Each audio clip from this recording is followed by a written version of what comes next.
जय जिनेन्द्र। मोक्षमार्गस्य नेतारम् भेतारम् कर्मभूभृता ज्ञातारम् विश्वतत्त्वानां वन्दे तद्गुणलब्धये। वन्दे तद्गुणलब्धये। अनंत उपकारी आस्था के आयाम चरम तीर्थंकर श्रमण भगवान महावीर को वंदन।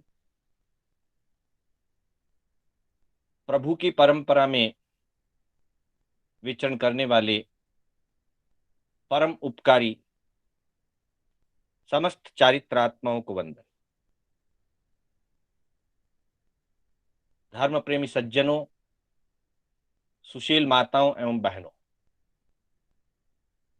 श्री कर्नाटक जैन स्वाध्याय संघ एवं जयनगर स्थानकवासी जैन संघ दोनों के सम्मिलित प्रयास से हमारी रविवार की कक्षा चल रही है। रविवार की ये हमारी सुबह की 16वीं कक्षा है, जिस कक्षा में हमने पहले प्रभु महावीर का जीवन, प्रभु ऋषभदेव का जीवन, जैन धर्म में दान, इन विषयों पर चर्चा की थी। और अभी क्रमशः जैन जीवन शैली की हम चर्चा कर रहे हैं, जिसके अंतर्गत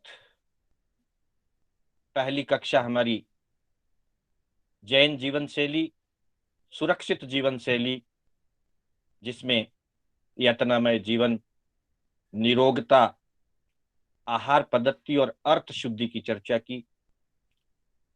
उसी क्रम में जैन जीवन शैली, सुव्यवस्थित जीवन शैली, जिसके अंतर्गत जैन आगमों की शिक्षा, संस्कारों की आवश्यकता, 2 प्रकार के संस्कार और उसके अंतर्गत विनय और विनय का स्वरूप और संस्कारी व्यक्ति के जीवन का स्वरूप और सफलता आदि की चर्चा की।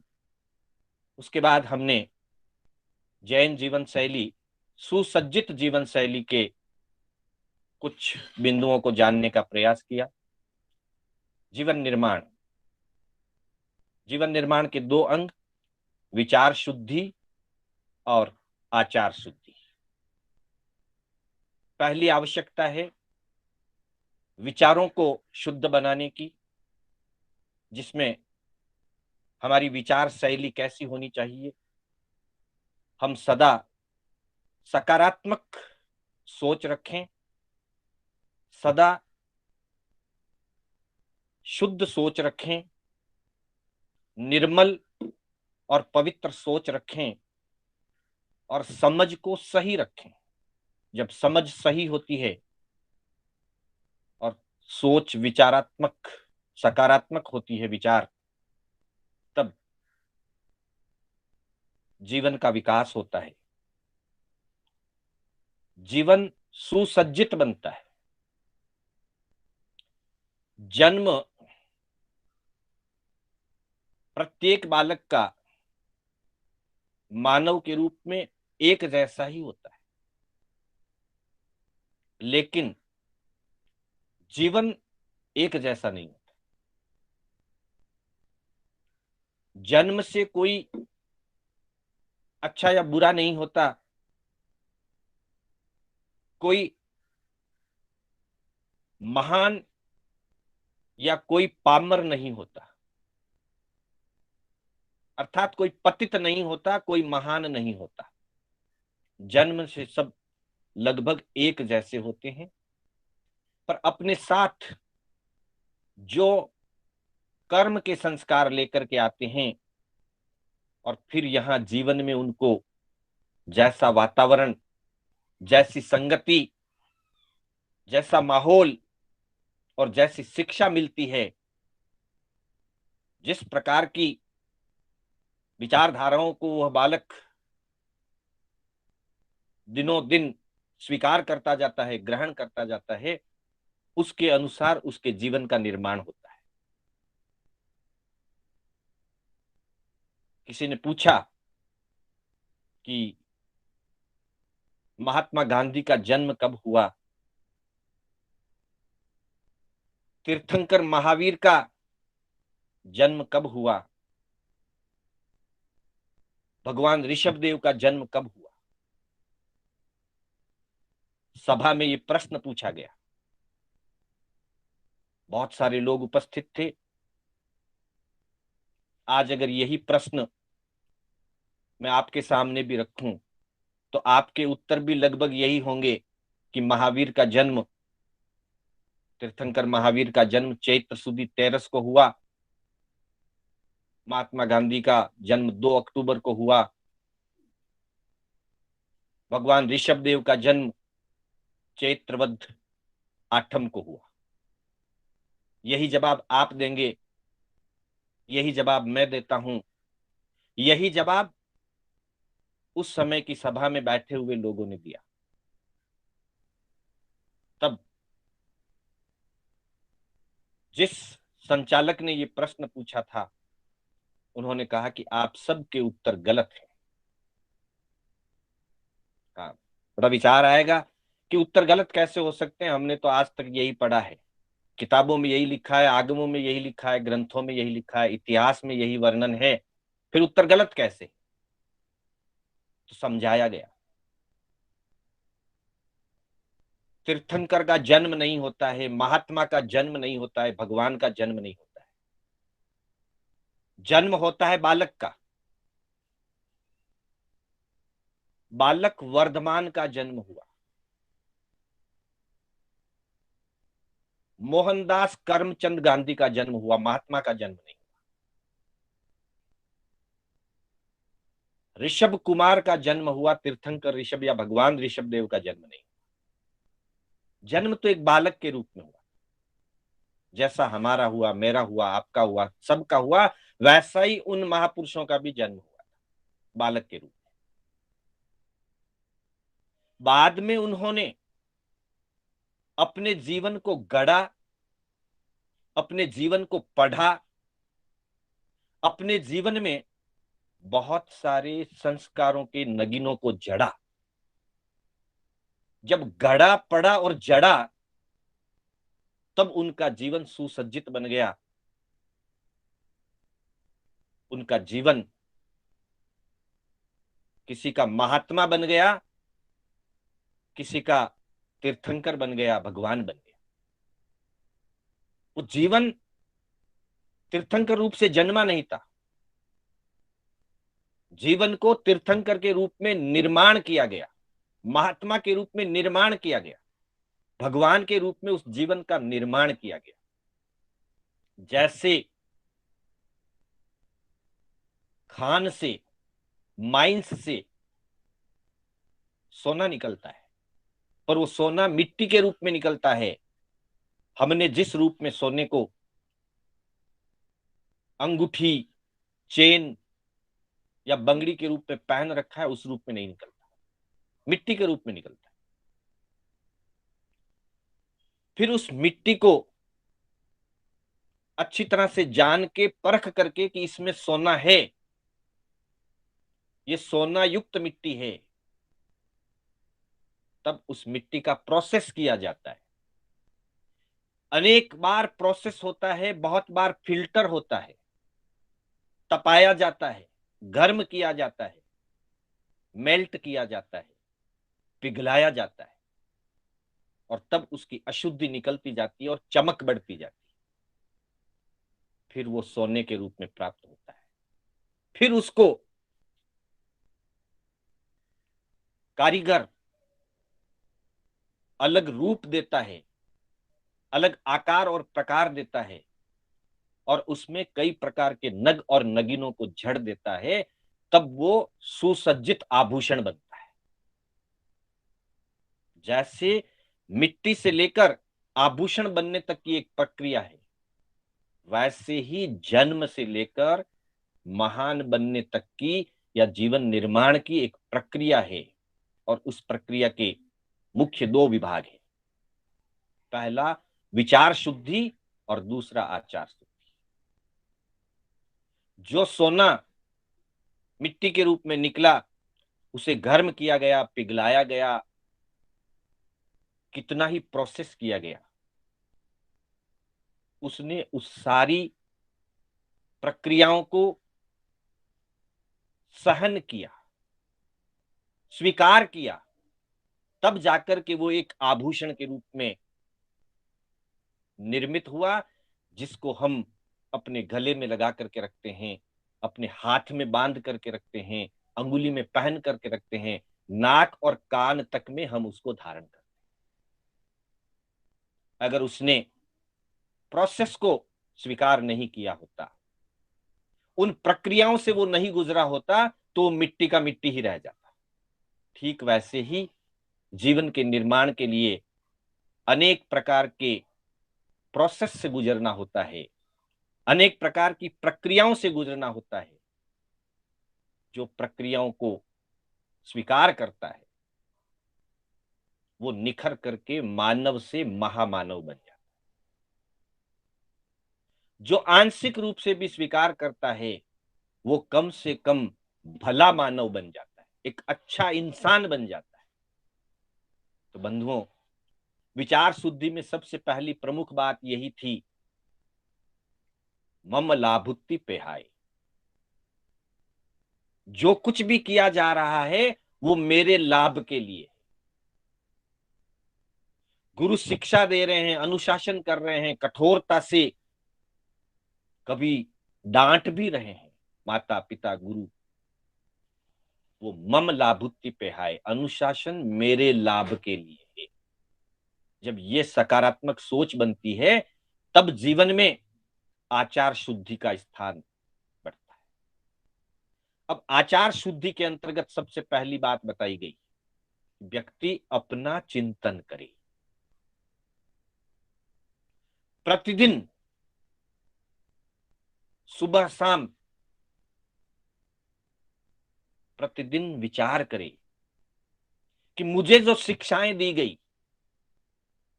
मुझे जो अनुशासन की बातें बताई गई, मुझे जो आचार के संबंध में, जीवन के संबंध में मार्गदर्शन मिला, गुरु से मिला, तीर्थंकर परमात्मा से मिला, धर्म ग्रंथों से मिला, आगमों से मिला, परिवार के वृद्ध जनों से और वरिष्ठ जनों से मिला, माता पिता से मिला, सास ससुर से मिला, बड़े भाई से मिला, बड़ी बहन से मिला, गुरुजनों से मिला। जो भी मुझे मार्गदर्शन मिला, मैंने उसका पालन किया या नहीं,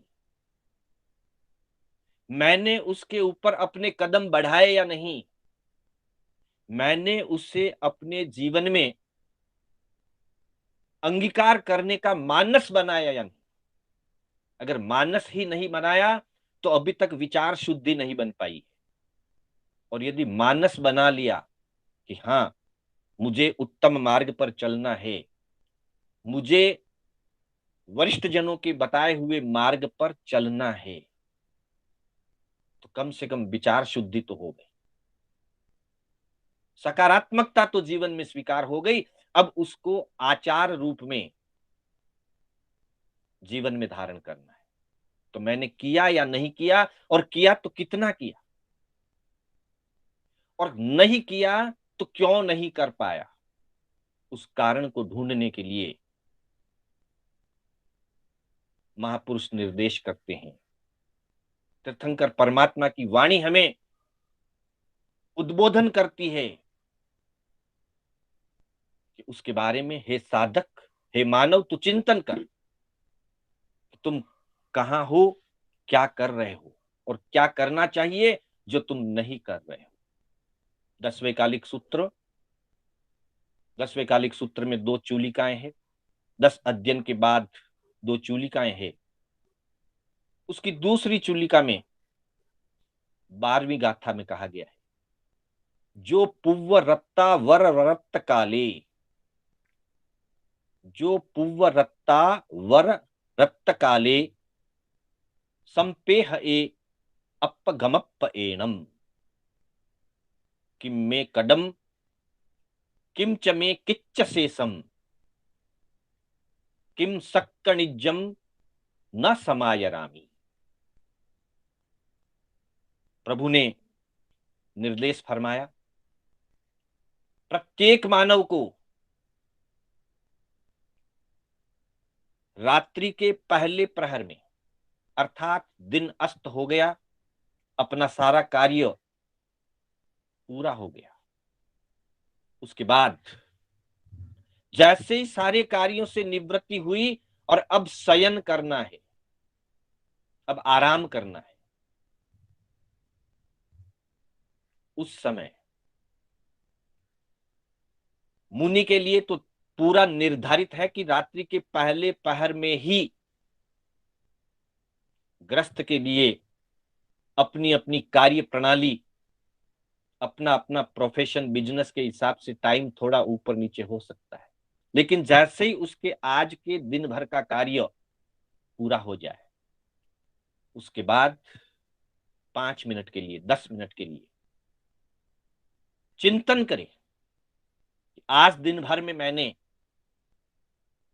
क्या किया, आज दिन भर में मैंने कौन कौन से अच्छे कार्य किए, कौन से कार्य जो मुझे करने थे और नहीं कर पाया, और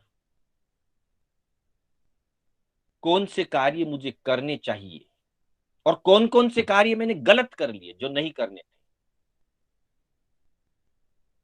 जैसे बिजनेसमैन या प्रोफेशनल्स जो होते हैं, वो रोज की डायरी मेंटेन करते हैं, वर्क डायरी। सुबह प्लान करते हैं ये काम करने हैं, शाम को वापस रीचेक करते हैं कि कौन सा कार्य हो गया और कौन सा कार्य बाकी रह गया, और बाकी रहा तो क्यों रहा। ठीक वैसे ही अपने जीवन की डायरी रोज शाम को, जैसे गीतिका आती है हमारे यहाँ, नित्य शाम को जीवन खाता खोलो करो विचार, श्रावक यह तेरा आचार, पुण्य धर्म में कदम बढ़ाए कितने 2 या 4, पुण्य में और धर्म में कितने कदम बढ़ाए, नित्य शाम को जीवन खाता खोलो करो विचार, प्रतिदिन इसका चिंतन करें। साथ ही अपर रात्रि, अर्थात सूर्योदय का पूर्व का काल, रात्रि का अंतिम विभाग, चौथा पहर, रात्रि के पहले प्रहर में और रात्रि के चौथे पहर में, यानी कि सुबह उठते ही, जैसे सोने से पहले चिंतन किया, उठते ही वापस अपनी दिनचर्या में लगने से पहले चिंतन करें कि आज मुझे क्या करना है, आज क्या क्या कार्य मुझे करने हैं, जो मैं कल नहीं कर पाया उन्हें आज पूरा करना है, और साथ ही आज और नए क्या क्या काम मुझे इसके साथ ऐड करना है। इस तरह से नित्य शाम को सोने से पहले और नित्य सवेरे उठ करके अपनी दिनचर्या में लगने से जस्ट बिफोर अपने जीवन का लेखा जोखा, किम में कदम किंच में किच्च शेषम, कौन से कार्य मैंने किए, कौन से कार्य में नहीं कर पाया, और कौन से कार्य करने मुझे बाकी हैं, और ऐसे भी बहुत सारे काम हैं जो मैं कर सकता हूं, किम सक्कनिजम न समायरामी, फिर भी मैं क्यों नहीं कर पा रहा हूं, मेरा सामर्थ्य होते हुए भी, मैं ज्ञान सीखना चाहता हूं, सीखने का सामर्थ्य है, फिर भी नहीं सीख रहा, मैं कुछ व्रत नियम लेना चाहता हूं, उसके लिए मानसिक रूप से तैयारी है, फिर भी नहीं ले पा रहा हूं। मैं कुछ दान देना चाहता हूं, कुछ सेवा करना चाहता हूं, मेरे पास उसकी अनुकूलता है और फिर भी नहीं कर पा रहा हूं। संसार के व्यवहार में भी मैं कुछ बनना चाहता हूं, कुछ जीवन में आगे बढ़ना चाहता हूं, मेरा सामर्थ्य है उसके लिए, और फिर भी मैं नहीं बढ़ रहा हूं। अर्थात मैं आलस्य में हूं, मैं प्रमाद में हूं। मैं अपना आलस्य और प्रमाद दूर करूं। शुभ कार्य, पुण्य कार्य और जीवन में जो मुझे आगे के कार्य करने हैं, मैं उन कार्यों में अपने आप को लगाऊं। अगर मैं रोज प्रतिदिन इसका लेखा जोखा करता हूं, चिंतन करता हूं, सामान्य में तो हम कह देते क्या करें, बहुत कुछ करना है, समय नहीं है।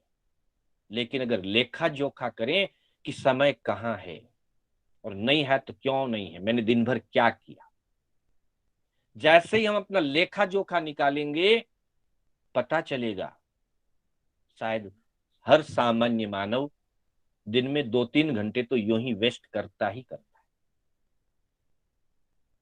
है। जिस समय में वो कुछ भी रचनात्मक कार्य, कुछ भी कंस्ट्रक्टिव वर्क नहीं करता है, और वैसे ही बात में, चीत में, इधर में, उधर में, ओघ संज्ञा में, प्रमाद में, 24 घंटे में से 2-3 घंटे तो लगभग हर व्यक्ति के भोजन के लिए समय निकला, अलग।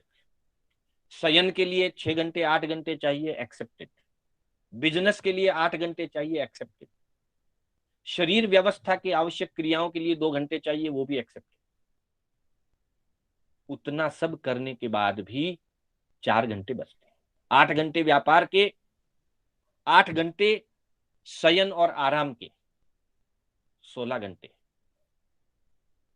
2 घंटे शारीरिक क्रियाओं के, 18 घंटे। 3 घंटे भोजन, पानी और शरीर की अन्य व्यवस्थाओं के लिए। इससे ज्यादा तो क्या चाहिए। 20 से 21 घंटे भी अगर हमने उसमें लगा लिए, तब भी हमारे पास 3 से 4 घंटे बचते हैं। हम चाहें तो प्रतिदिन अपने जीवन निर्माण के लिए और अपनी आत्म कल्याण के लिए 3 घंटे का समय प्रतिदिन आराम से दे सकते हैं। पर प्रमाद के कारण या लगन और रुचि में कमी के कारण वो 2-3 घंटे भी कहीं और चले जाते। उसका चिंतन करके अपने जीवन को आगे निर्माण की तरफ आगे बढ़ाए। अब ग्रस्त दृष्टि से यह गाथा मुख्य रूप से मुनि के दृष्टि से है, पर हमारे लिए भी उतनी ही लागू होती है। अगले श्लोक के अंदर सिर्फ और सिर्फ हमारे ग्रस्त के लिए क्या करना चाहिए उसकी चर्चा हम करेंगे। अगली चर्चा में ग्रस्त के आवश्यक कार्यों की बात बताई है कि ग्रस्त की आचार शैली कैसी होनी चाहिए। तब कहा कि प्रतिदिन ग्रस्त को क्या करना चाहिए जिससे उसका मन और उसकी जीवन की शुद्धि बनी रहे। तो उसके लिए 6 आवश्यक कहे गए हैं। देवार्चा, गुरु शुश्रूषा, स्वाध्याय, संयमस्तपः, दानम चेति गृहस्थानाम, षट्कर्माणि दिने दिने। देवार्चा, गुरु शुश्रूषा, स्वाध्याय, संयमस्तपः, दानम चेति गृहस्थानाम, षट्कर्माणि दिने दिने। बंधुओं, पर्व के दिन चल रहे हैं, चातुर्मास पर्व चल रहा है, और अगले ही सप्ताह में शनिवार से पर्युषण पर्व भी प्रारंभ हो रहे हैं। 15 अगस्त 2020 शनिवार पर्युषण पर्व प्रारंभ हो रहे हैं। पर्व के दिनों में हम आत्म शुद्धि के लिए 6 आवश्यक करते हैं। सामायिक, चौसत्थव, वंदना, प्रतिक्रमण, कायोत्सर्ग और प्रत्याख्यान। जैसे ये 6 आवश्यक हम आत्म शुद्धि के लिए करते हैं, व्रतों की शुद्धि के लिए करते हैं, वैसे ही मन शुद्धि के लिए 6 आवश्यक ग्रस्त जीवन के दैनिक 6 आवश्यक कर्म। सबसे पहला कर्म देव अर्चना। जो उस श्लोक में बताया गया है, षट कर्माणि दिने दिने, ये 6 कार्य प्रत्येक ग्रस्त को प्रतिदिन करने चाहिए। पहला, देव अर्चना, अर्थात हम देव के प्रति, अरिहंत और सिद्ध के प्रति, परमात्मा के प्रति हमारे अंतर में पूज्य भावना रखें, अहोभाव रखें, उनके प्रति दृढ़ श्रद्धा, उनकी वाणी के प्रति दृढ़ विश्वास, ये हमारे लिए जरूरी। जो व्यक्ति किसी न किसी रूप में देव और धर्म से जुड़ा हुआ होता है, वह व्यक्ति जीवन की कैसी भी विकट स्थितियां आए, कैसी भी प्रतिकूलताएं आए, प्रत्येक प्रतिकूलता के अंदर, विकट परिस्थितियों में, आपात स्थितियों में उसे देव का सहारा होता है। भगवान उसका संबल बन करके खड़े रहते, अर्थात मन में, हृदय में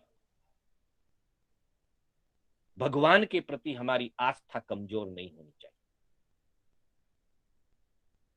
उनके प्रति अहोभावना, पूज्य भावना, उनका नाम स्मरण, उनका गुण स्मरण, अर्चना, पूजा, अर्थात उनका नाम स्मरण, उनका गुण स्मरण, उनके नाम का जप, उनके प्रति आस्था और श्रद्धा, और सवेरे उठते ही उत्तर पूर्व दिशा की ओर मुख करके वंदन, ये देव अर्चना है। ये प्रतिदिन का आवश्यक कार्य है हमारा। गुरु सेवा, निर्ग्रंथ गुरुओं के वचनों को सुनना, पंच महाव्रतधारी मुनिराजों के, साध्वी जी महाराज साहब के दर्शन करना, वंदन करना, उनके संयम में हमसे जो हो सके निर्दोष सेवा के रूप में सहयोगी बनना, गुरु सेवा।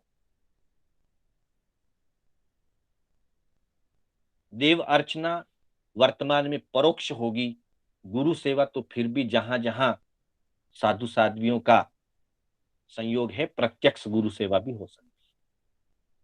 और यदि हमारे क्षेत्र में प्रत्यक्ष रूप में गुरुदेव विराजमान नहीं है, तो उनके प्रति भी हमारे मन में अहोभाव, उनके गुण स्मरण, उनके उपकार को मानना और उनके बताए हुए मार्ग को अहोभाव से, पूज्य भाव से स्वीकार करना, धारण करना, गुरु से। स्वाध्याय, स्वाध्याय को जीवन का अंग बनाना चाहिए। बहुत सारे लोग स्वाध्याय को सिर्फ पर्युषण की 8 दिन की सेवा और पर्युषण में सेवा देने वाले को ही स्वाध्यायी मानते हैं। वो एक पक्ष है, वो उस पक्ष को अस्वीकार नहीं किया जा सकता। उस पक्ष को भी स्वीकार करना है कि जो आगम आदि का अध्ययन करते हैं, गहराई से उसके अर्थ और भावों को समझने का उपक्रम करते हैं, और अवसर आने पर 8 दिवसीय सेवा जिन शासन की सेवा के लिए अर्पित करते हैं, बहुत बड़ा त्याग है उसमें। वे तो स्वाध्यायी है ही, लेकिन स्वाध्याय का इतना सीमित अर्थ भी नहीं। प्रत्येक व्यक्ति को स्वाध्यायी बनना है, अर्थात प्रत्येक व्यक्ति को सत साहित्य का अध्ययन करना है, और सत साहित्य का अध्ययन करते हुए स्व को केंद्र में रखना है। बस स्व के साथ अध्याय, इसका नाम स्वाध्याय है। चाहे वो आगम का अध्ययन करे, किसी धर्म ग्रंथ का अध्ययन करे, हित शिक्षाओं का वाचन करे, वाचना, प्रच्छना, परावर्तना, अनुप्रेक्षा, धर्म कथा सभी स्वाध्याय के अंग।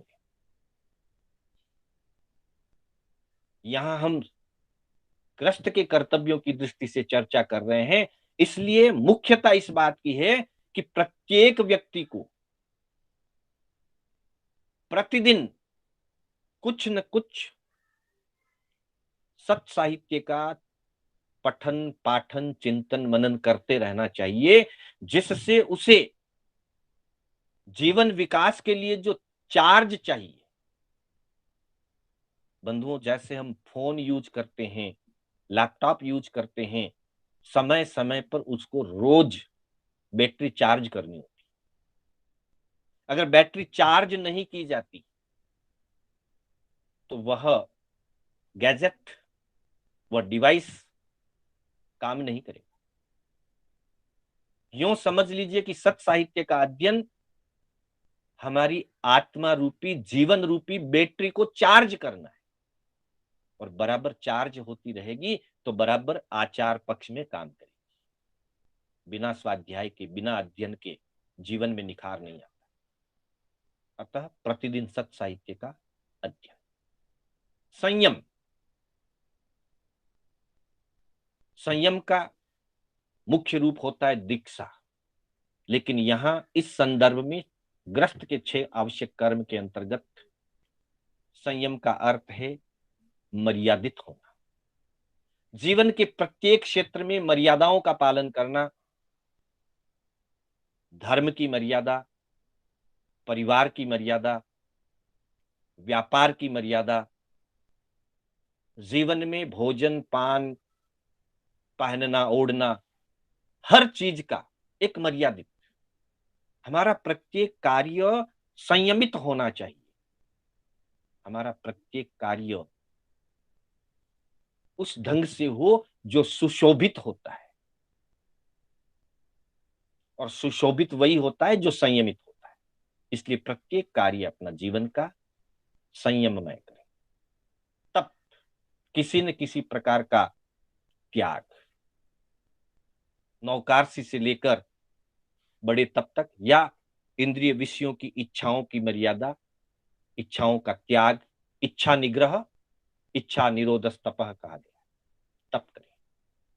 और प्रतिदिन अपने हाथों से कुछ न कुछ शुभ कार्य, परोपकार के लिए, दूसरों की सेवा भावना से दान। ये 6 कर्तव्य ग्रस्त के दैनिक आवश्यक कर्म है। इनके 2 रूप हैं। एक रूप अभी हमने जो लिया वो सार्वजनिक रूप है, देव गुरु धर्म की सेवा, अर्चना, धर्म का स्वाध्याय, संयम, तप और दान। इसका दूसरा रूप है पारिवारिक रूप। परिवार की दृष्टि से इसका एक और रूप हो सकता है देव अर्चना। हमारे ऋषि मुनियों ने कहा है, मातृ देवो भव, पितृ देवो भव। माता देव समान होती है, पिता देव समान होते हैं, देव तुल्य कहा गया है माता पिता। हम अरिहंत की स्तुति करते हैं, अरिहंत को तिकुत्तों के पाठ से परोक्ष वंदना भी कर लेते हैं। वर्तमान में अरिहंत उपस्थित नहीं है, पर महाविदेश क्षेत्र की सिमंदर स्वामी की भावना को लेकर के हम वंदन करते हैं, अच्छी बात, माला गिनते हैं, अच्छी बात। लेकिन घर में प्रत्यक्ष जो देव उपस्थित हैं, मातृ देवो भाव, पितृ देवो भाव, उनके प्रति हमारी कितनी भक्ति है। परिवार की सुख शांति के लिए, जीवन के निर्माण के लिए यह बहुत आवश्यक है। ये देव अर्चना है, माता पिता को प्रणाम करना, माता पिता की सेवा करना, ये देव भक्ति भी है और गुरु सेवा भी है। क्योंकि हमारे धर्म ग्रंथों में कहा गया है कि किसी भी व्यक्ति के लिए सबसे बड़ी और सबसे प्रथम गुरु मां होती है। मां को प्रथम गुरु कहा, पिता को द्वितीय गुरु कहा, आचार्य यानी कि जो कलाचार्य होते हैं, जो हमें पढ़ाते हैं सिखाते हैं हमारे जीवन में, उनको तृतीय गुरु कहा। निर्ग्रंथ गुरु को आत्म गुरु या अध्यात्म गुरु कहा। पंच महाव्रतधारी हमारे अध्यात्म गुरु हैं, लेकिन माता हमारी प्रथम गुरु है, पिता हमारे द्वितीय गुरु हैं, और कलाचार्य स्कूल के अध्यापक, कॉलेज के लेक्चरर, प्रोफेसर, व्यापार के क्षेत्र में हमें आर्थिक जीवन की, व्यापारिक जीवन की शिक्षा देने वाले, वो भी सब हमारे तृतीय गुरु। माता और पिता के बाद जितने भी हमारे दूसरे, जहां से भी हमने जीवन की कुछ भी व्यवस्थाओं को सीखी, वो हमारे तृतीय गुरु। और पंच महाव्रतधारी जो मुनिगण हैं, आचार्य भगवान हैं, उपाध्याय भगवान हैं, वो हमारे अध्यात्म गुरु। तो गुरु सेवा के अंतर्गत परिवार की दृष्टि में देव अर्चना और गुरु सेवा हमारे लिए, हमारे माता पिता, हमारे घर के बड़े बुजुर्ग, ग्रैंड पेरेंट्स हो सकते हैं, बड़े भाई हो सकते हैं, बहनों की अपेक्षा से जेठ जिठानी हो सकती है, हमारे लिए भाई और भाभी हो सकते हैं। उन सब के प्रति हमारे मन में सेवा की भावना, आदर की भावना, उनके प्रति अहोभाव, उनको प्रतिदिन प्रणाम करना और उनकी सेवा करना। उनके जीवन में हम सहयोगी बन सके। सेवा का मतलब कुछ करना, कुछ नहीं है। उनके पास 2 मिनट बैठ करके भी उन्हें हम साता उपजाते हैं।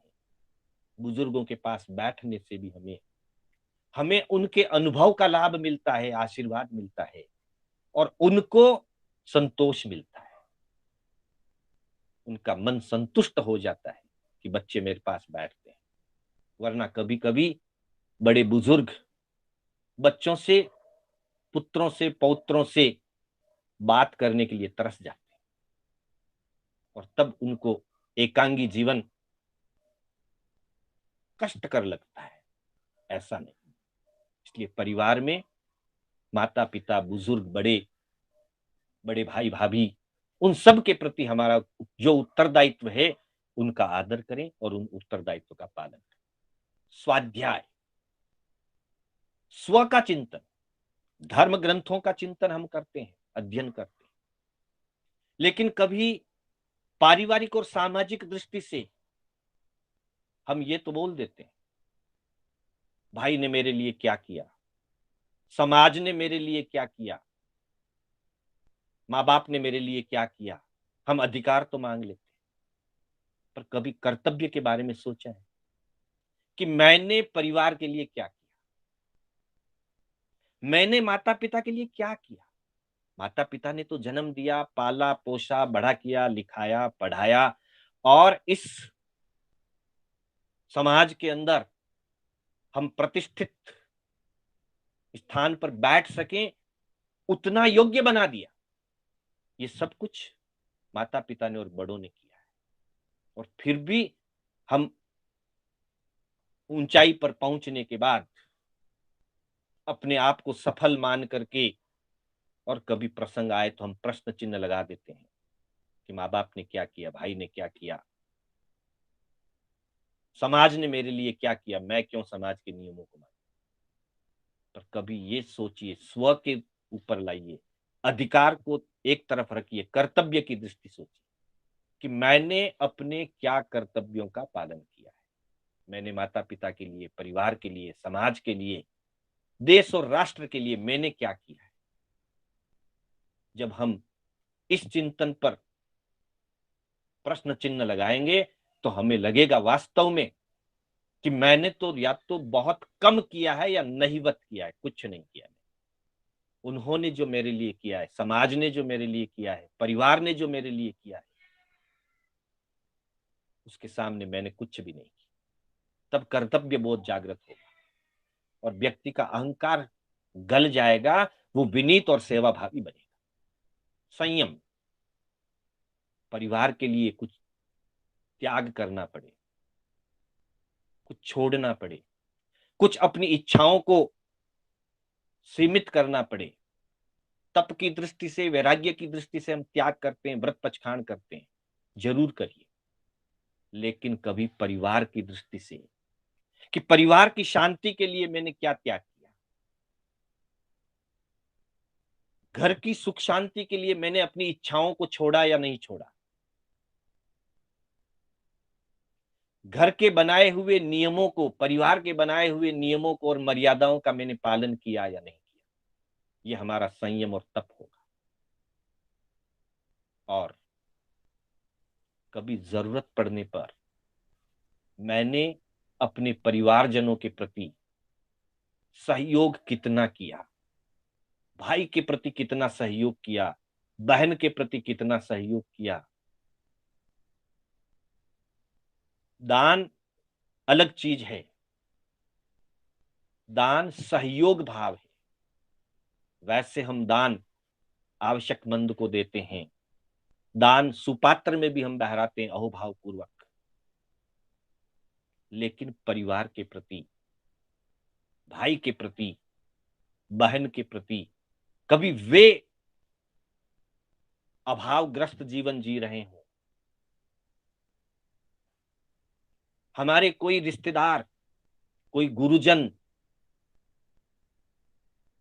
किसी कमी को महसूस कर रहे हो, हमने उनका कितना ध्यान रखा, हमने उनके जीवन की आवश्यकताओं की पूर्ति के लिए क्या किया। तब वो पारिवारिक दृष्टि से जीवन को आगे बढ़ाने वाला, परिवार के बीच में संबंधों को मजबूत करने वाला एक सेतु बन जाए। इस तरह से देव अर्चना और गुरु सेवा के अंतर्गत माता पिता और बड़ों की भक्ति, उनकी सेवा, उनकी आज्ञा का पालन, उनके प्रति अहोभाव, स्वाध्याय के अंतर्गत अपने कर्तव्य का चिंतन कि मैंने क्या किया है, मैं क्या कर रहा हूं, और संयम और तप के अंतर्गत परिवार की सुख शांति के लिए, कभी कभी समाज की शांति के लिए भी, संघ और समाज की शांति के लिए भी व्यक्ति को अपनी बात, अपना जिद जरूर छोड़ देना चाहिए। जब नहीं छोड़ा जाता है, हम बहुत सारी वस्तुओं का त्याग करते हैं, तप की दृष्टि से, नियम और प्रत्याख्यान की दृष्टि से हम बहुत सारी खाने पीने की, पहनने ओढ़ने की वस्तुओं का त्याग करते हैं, कर्म निर्जरा के लिए करते हैं। पर कभी यह नहीं सोचा कि कभी परिवार में या संघ में, समाज में कोई इश्यू बन गया और वो इश्यू मेरे द्वारा उठाया गया है, उस इश्यू के केंद्र में मैं भी एक व्यक्ति हूं। परिवार की सुख शांति के लिए, समाज की एकता के बनाए रखने के लिए मैं अपना वो इश्यू क्यों नहीं छोड़ सकता। उससे भी बहुत बड़ी कर्म निर्जरा होती है। और यदि इश्यू बनाए रखूं और उसके कारण परिवार में फूट पड़ती है, संघ में फूट पड़ती है, संघ विघटित होता है, तो मैं बहुत बड़े कर्मों का भागीदार बनता हूं। तो यह बहुत महत्वपूर्ण बात है जिसके अंतर्गत हम संयमी बने और अपनी इच्छा या अपनी बात का त्याग करें, तपस्वी बने। वो भी एक बहुत बड़ा तप है। और दान के अंतर्गत हम सामान्य दान तो हमसे जितना होता है हम देते ही हैं, पर आवश्यकता होने पर दान रूप नहीं है वो, लेकिन अपने जनों के लिए, चाहे वो अपने परिवारजन हो, संबंधी जन हो, मित्र जन हो, गुरुजन हो, जिनको हम अपने स्वजन मानते हैं, अपने स्वजनों की जीवन में शांति हो, अपने स्वजनों का जीवन सुख शांतिमय हो, उसके लिए हम क्या प्रयास करते हैं, ये भी प्रतिदिन के लिए आवश्यक कार्य है। रोज इसका चिंतन करें, इन बातों का रोज चिंतन करें, और जहां जैसा जरूरत है यथा योग्य, जरूरी नहीं कि सारे कार्य रोज हम कर ही पाए, पर जब जब अवसर पड़ता है यथा योग्य इन कार्यों का अपने जीवन में स्थान दें।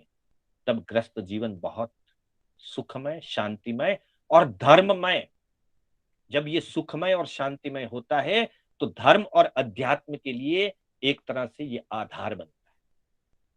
अगर पारिवारिक जीवन ही सुखमय नहीं है, व्यक्ति का खुद का जीवन ही शांतिमय नहीं है, तो सामान्य व्यक्ति धर्म और अध्यात्म में आगे कदम नहीं बढ़ा सकता। इसलिए व्यावहारिक दृष्टि से और पारिवारिक दृष्टि से, ग्रस्त की दृष्टि से ये 6 कार्य करने की बात है। इसके अतिरिक्त अगले चरण में अध्यात्म, ये व्यवहार जीवन की सुख शांति है, उसके बाद अध्यात्म की बात है।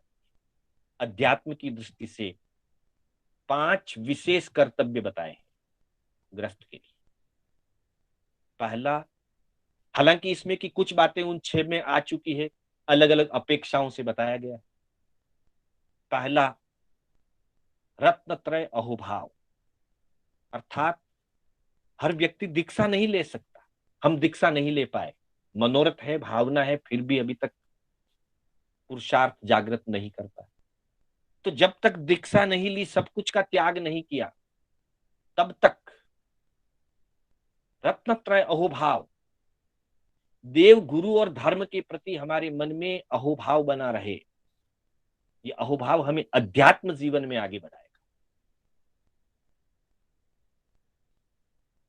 जैसे वहां देव अर्चना और गुरु अर्चना की बात कही, उसमें धर्म को भी सम्मिलित करके देव गुरु धर्म या देव गुरु और शास्त्र, इन रत्नत्रय के प्रति हमारे जीवन में, हमारे मन में, हमारे अंतर्भाव में श्रद्धा और भक्ति कूट कूट करके भरी होनी चाहिए।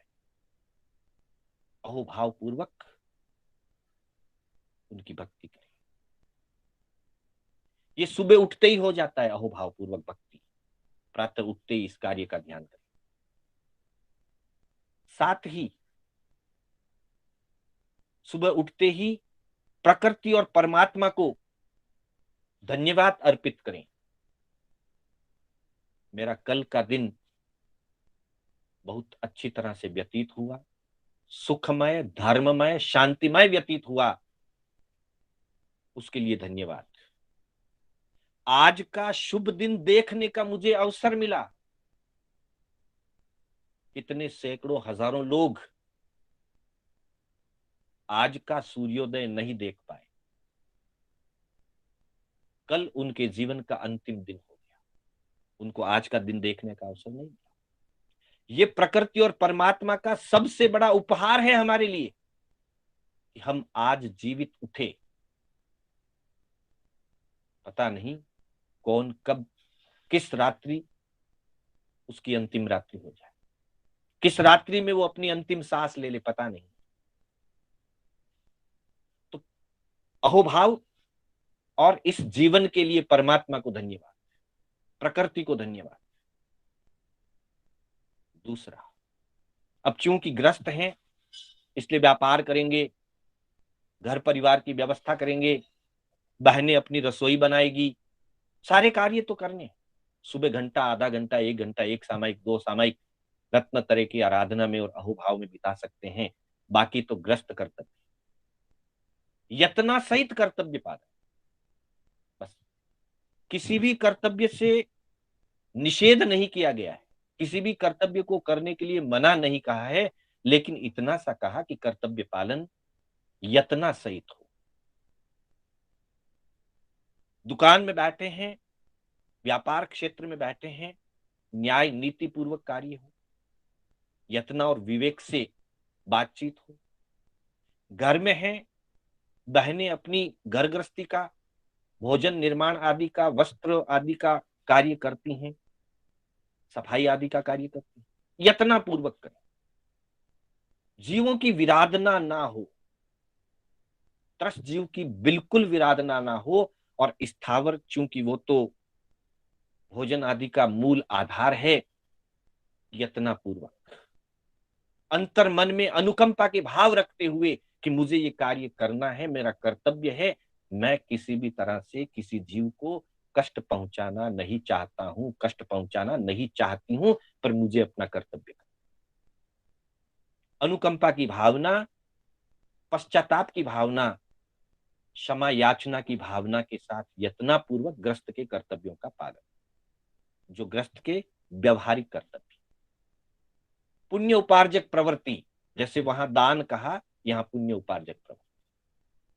प्रतिदिन जीवन में कोई न कोई पुण्य का कार्य, किसी की सेवा कर दी, मन से, वचन से, काया से, वस्तु से, बहुमान से, जो हमसे हो सके, जहां जो आवश्यक है, यथा योग्य। सिर्फ घर का ही, अपना ही व्यापार और अपना ही घर उतना ही सीमित ना रहे, दूसरों के प्रति भी सेवा की भावना, और दूसरों के प्रति भी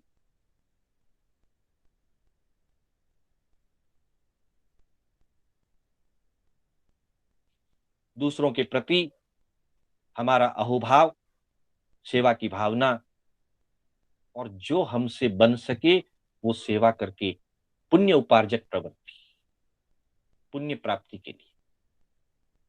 हमारा उद्देश्य पुण्य प्राप्ति नहीं है, हमारा उद्देश्य है सेवा। पुण्य उससे आएगा, वो अलग बात है। जीवन में प्रतिदिन पुण्य उपार्जक प्रवृत्तियां भी होती रहनी चाहिए। चौथे नंबर पे बताया व्रत, तप, नियम, स्वाध्याय। जो वहां पे संयम, स्वाध्याय और तप की बात कही, उसको सम्मिलित रूप से यहाँ पे चौथे नंबर पे देश व्रतों की पालना, कुछ नियम, बड़े पापों का त्याग, जीवन में तप, नियम, स्वाध्याय आदि का स्थान जरूर होना चाहिए। बिना व्रत नियमों का जीवन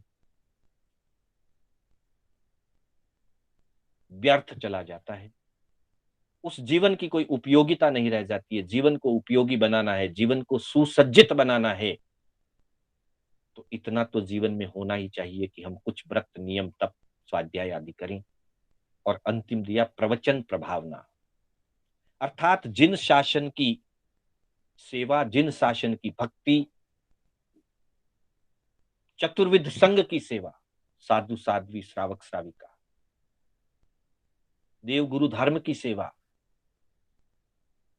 हमने और आपने जो देव गुरु धर्म की कृपा से जो प्राप्त किया है, हमें संघ से बहुत कुछ मिला है, जिन शासन से हमको बहुत कुछ मिला है।